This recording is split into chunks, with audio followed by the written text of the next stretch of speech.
नमस्कार, आप सभी का आपके अपने ज्योतिष अध्ययन में बहुत-बहुत स्वागत है। और आज आप सभी को नवरात्रि की बहुत-बहुत शुभकामनाएँ। आज हम माँ जो हैं, पहली माँ शैलपुत्री के बारे में बात करेंगे, जो कि शारदीय नवरात्रि का सोमवार से शुरू जो हुआ है। तो इसके बारे में ये जो माँ है, हम उनसे किस तरह से ब्लेसिंग ले सकते हैं, आशीर्वाद ले सकते हैं।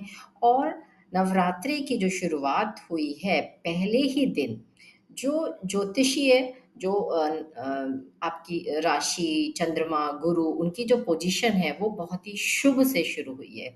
यानी 6 शुभ संयोग से माँ की पूजा की शुरुआत हुई है। तो माँ की माँ का आशीर्वाद है वो सभी पे बना रहेगा। ये शुरुआत बहुत ही शुभ है। तो देखेंगे कि पहले ही दिन गुरु और चंद्रमा के एक दूसरे के केंद्र भाव में होने पर गजकेसरी राजयोग बन रहा है।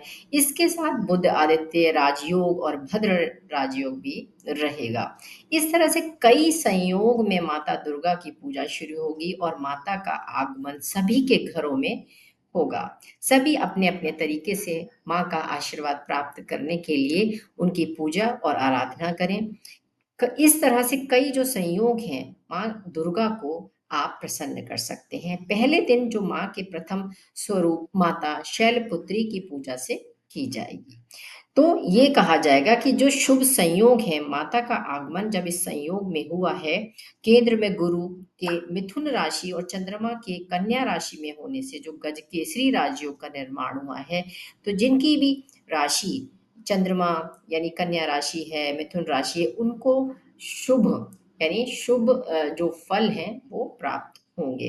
यहाँ पे ये जो नवरात्रि का प्रतिपदा पर सोमवार को ब्रह्म योग, शुक्ल योग और महालक्ष्मी राजयोग का निर्माण भी हो रहा है। कुछ राशियों को बहुत सारे इससे बेनिफिट्स मिल सकते हैं।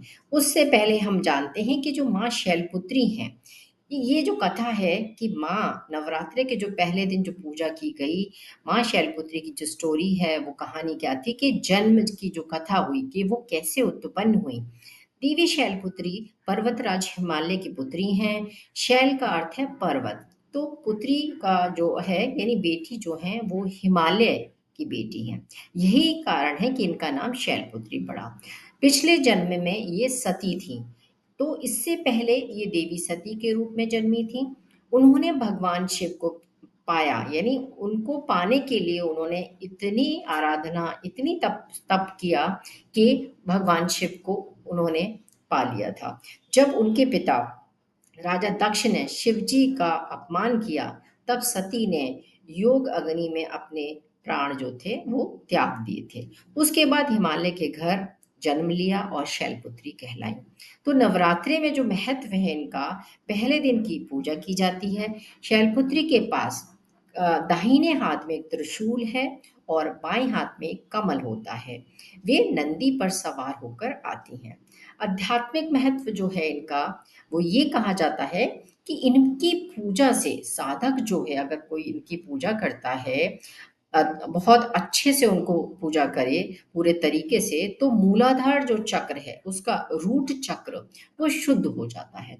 अगर कोई अपने मूलाधार चक्र को एक्टिव करता है तो ये जो उपासना करने से ये शुद्ध हो जाता है और जीवन में स्थिरता आती है, शक्ति यानी वो अपने बल से काफ़ी सक्षम रहता है, उसे शक्तियों की प्राप्ति हो जाती है।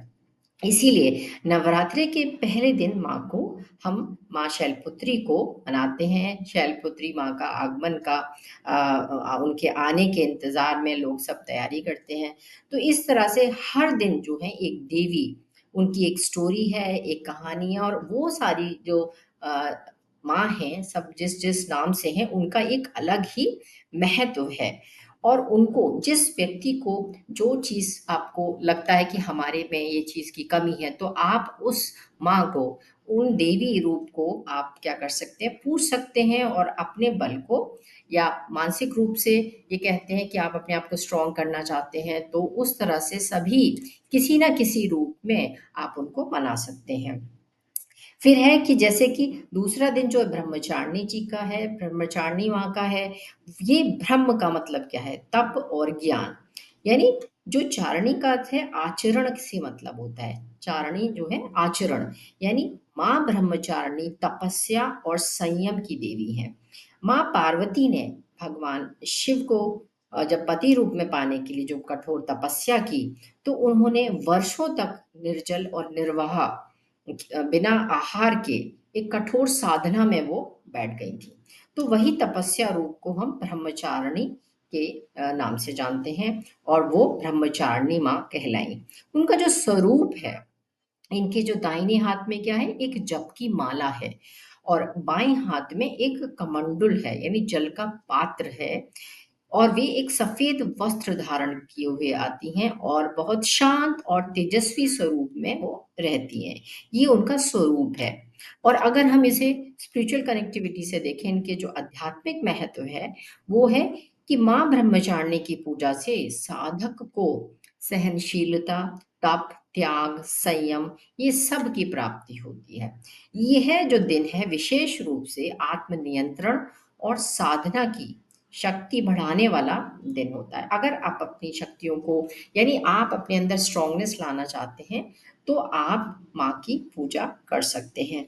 यानी ये हर दिन जो माँ है, यहाँ पे आपको ये देखने को मिलेगा कि हर दिन आपको नई एक नई ऊर्जा प्राप्त कर सकते हैं इन माँओं को, यानी हर माँ को आप पूज सकते हैं और इन 9 दिन में आप अपनी सारी शक्तियों को स्टोर कर सकते हैं, ध्यान से, मंत्र से, पूजा से। यहाँ पे और जैसे कि इस मंत्र के जप करने से आपको जब संयम बढ़ता है, तप, एक तप है ये। आप इन 9 दिन में जब आप माँ के साथ कनेक्ट होते हैं, तो ये जो जो बीज मंत्र हैं आप उनको कर सकते हैं। पूजा तो आप करते ही हैं। तो बीज मंत्र जैसे कि ओम देवी ब्रह्मचारिणी है नमः। आप जिस दिन जो भी माँ का दिन है, आप उसमें क्या करें, ओम लगाएं, देवी लगाएं और माँ का जैसे ब्रह्मचारिणी है नमः, आप इस तरह से अपनी उस माँ को मंत्र अर्पित कर सकते हैं। आप अपने मंत्रों से माँ को मना सकते हैं और आप अपने जो जीवन है आपका, उसके अंदर कुछ पॉजिटिविटी ला सकते हैं। क्योंकि लाइफ में बहुत सारी ऐसी चीजें हैं कि सारी चीजें आपको प्राप्त नहीं हो सकती, लेकिन हाँ, आपके अंदर एक संयम होना चाहिए, पेशेंस होने चाहिए। ये सारी जो आपके 9 डेज़ हैं, आपको वही सिखाता है कि आप किस तरह से किसी नियम में बंध कर आप किसी कार्य को करेंगे, तो आपके अंदर एक पॉज़िटिव एनर्जी आ जाती है कि आप 9 दिन क्या है, आपका एक नियम रहेगा कि हमको व्रत में, अगर जो लोग व्रत रख रहे हैं, व्रत क्या सिखाता है? हमें कुछ अपनी इंद्रियों को कंट्रोल करना सिखाता है। आप अपनी इंद्रियों को कंट्रोल करेंगे, कुछ डिसिप्लिन होंगे, पूजा पाठ के लिए नियम बनाएँगे। ये जो नियम बनते हैं, वही है कि आप अंदर से एक अपनी आत्मा को, अंतर मन को प्योर कर रहे हैं। तो और कुछ अच्छा करते हैं, दान करते हैं, पूजा पाठ। वो जैसे कि कुछ लोग अभी 9 डेज़ तक अपना दीप प्रज्वलित करते हैं। वो क्या है? दीप प्रज्वलित करने का भी यही है कि वो जो दीप है, उसका जो उजाला है, आपकी ज़िंदगी में भी वही प्रकाश रहे जिस तरह से कि वो दीप जलता है। दीप के साथ लोग संकल्प लेते हैं कि हम 9 दिन तक वो दीप को प्रज्वलित करेंगे। कोई विश माँग सकते हैं आप 9 दिन दीपक जला रहे हैं, तो आप उस भी कोई भी इच्छा के साथ उस दीप को प्रज्वलित करें। और नहीं भी है, तो आप डेली सुबह-शाम जब दीप जलाते हैं, माँ की आरती या माँ का नाम ही लेते हैं, तो आपके घर में जैसे कुछ अच्छा फ़ील करेंगे। इन डेज़ में आप बहुत अच्छा महसूस कर सकते हैं, ये पूजा आपको यही सिखाती है। जैसे कि कुछ राशियों के बारे में बताते हैं अब आगे, कि जो राशियाँ हैं, उन पे कुछ अच्छा असर पड़ने वाला है, जैसे कि वृषभ राशि है। वृषभ राशि के लिए ये जो हैं, धन, लाभ, मान-सम्मान, वृद्धि, नेतृत्व के अवसर हो सकते हैं, सम्मान मिल सकता है, आपके धार्मिक कार्यों में भी बहुत रुचि बढ़ने वाली है। कन्या के लिए देखिए, रुके हुए कामों में जो भी रुके हुए थे काम, वो पूरे होने वाले हैं और कार्यक्षेत्र में भी तरक्की मिलने वाली है। कुछ अच्छा आप देखने को मिल सकता है। और बिजनेस में भी आप देखेंगे कि आप जो टाइम चल रहा है, उसमें आप कुछ अच्छी चीज़ें, ग्रोइंग चीज़ें आप देख सकते हैं। तुला अगर देखें कि विवाह के जैसे किसी की अगर मैरिज की बात चल रही है, तो हो सकता है कि उनके लिए कुछ अच्छे बातचीत शुरू हो, किसी का कनेक्शन या ये कह सकते हैं कोई प्रपोज़ल ऐसा आ सकता है। फिर पारिवारिक जो वातावरण है वो बहुत शांत सहयोगी रहेगा। ये जो 9 दिन हैं वो बहुत अच्छे रहने वाले हैं।